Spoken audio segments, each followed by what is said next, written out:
Hi, Peter. Great to have you in our podcast. You are our first speaker in this podcast series. Um, would it be possible if you tell a little bit what you're doing today? Yeah, good morning, good afternoon, Jasper. Yes, I will be happy to tell something about it. No problem. What would you like to know? I would love to know, Peter, what you're currently doing in your day-to-day work. Well, okay, yes. So I run a lab in product development, let's say so, and product design, beverage technology. I do that in Amsterdam. I have customers all over the world, not only in Holland, but even worldwide, Mongolia, Singapore, just recently. And I develop products. I do testing. It could be that customers come to me with a question like, "How does it dissolve? Does it dissolve? How does it react? What is the shelf stability?"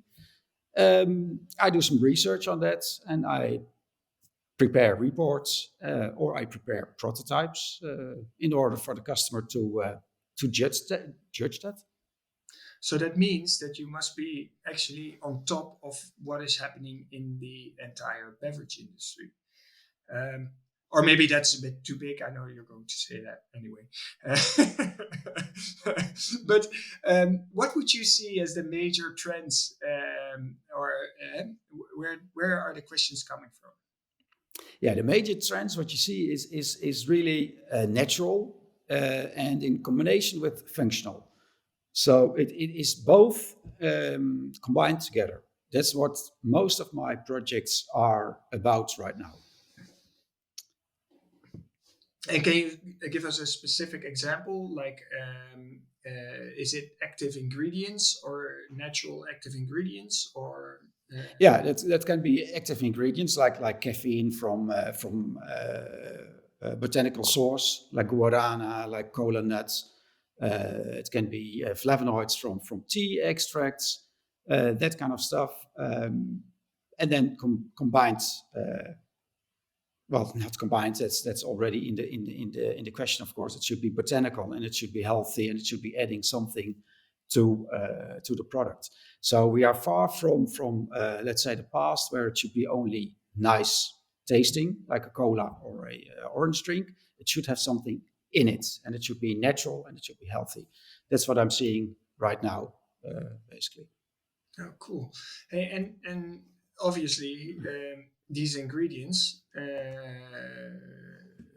are new. I think for a big part, or they need to be developed. Maybe they're not water soluble initially, etc., etc. Do you see challenges in the ingredient space for this? Yeah, challenges are there, of course, and very common. I always say, and it's not a joke, but it sounds a little bit unscientific. I always say that beverages are not pizza, because in a pizza, if you would add something to the recipe, you would put an onion on top. That has no complicated issues in how it behaves, because an onion and a salami don't react. But in a beverage, everything you add to the system of the recipe will have an effect on the other ingredients. You have to test it. And of course, it's helpful if you have the experience up front to know what will happen if you add an acid to, let's say, a functional ingredient. If you lower the pH, what will happen to this specific ingredient? It's very helpful if you have that kind of technological background to estimate or to foresee what is going to happen in your system. Which makes me also wonder: do you get really bizarre requests of things that technology cannot allow these days yet? Yeah, that's unfortunately yes. No, but there are, of course, there's always possibilities. But the question is then, how stable is it? What I see nowadays is that people they want to have the functionality of an oil kind of ingredient, and oil and water-based systems are complicated. There is, of course, there's ways to overcome. But depending on the type of oil, it is always a challenge. But I'm getting those kind of requests. Yes. Yeah, yeah, I can imagine. And if you would have to pinpoint one of the major challenges that people have when they start developing, what would that be? The challenges in terms of The challenges in terms of bringing innovative products to the market in the product development part. yeah, well, that's basically what I already explained a little bit. It's the idea which people have, or let's say the startups they have. They have a certain idea, and they don't know how to incorporate it in a recipe.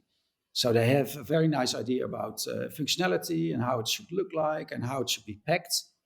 And then they come to me, and I have to tell them up front, okay, if you want to have this ingredient and that kind of packaging with this kind of processing technology, it will not happen, or it's not possible, or you have to change this in order to be able to get it in that kind of packaging. So that kind of challenges you have, like the wish or the desire to have a certain kind of product, to translate that into a working recipe and a sellable product. Those challenges are there. Yeah, well, it seems that you've been already helping a lot of these companies a step forward in their thinking and in their product development. I'm sure. This was already the last question I had for you. Just if I look on what we see on the One Today's platform, it more or less resonates what you're saying. People are trying a lot of natural, organic, botanical ingredients to do something new. I think that the innovation time or the amount of new innovation in the market, at least that's my perception on what I see, is actually ramping up. So you see a lot of new trendy products in the market, which is really great to see, and also because they are predominantly healthy as well. Right. But I think if people want to develop something, I think it would be great if they connect with you and see how they can develop their products. Yeah. So thank you very much, Peter. You're welcome, Jasper.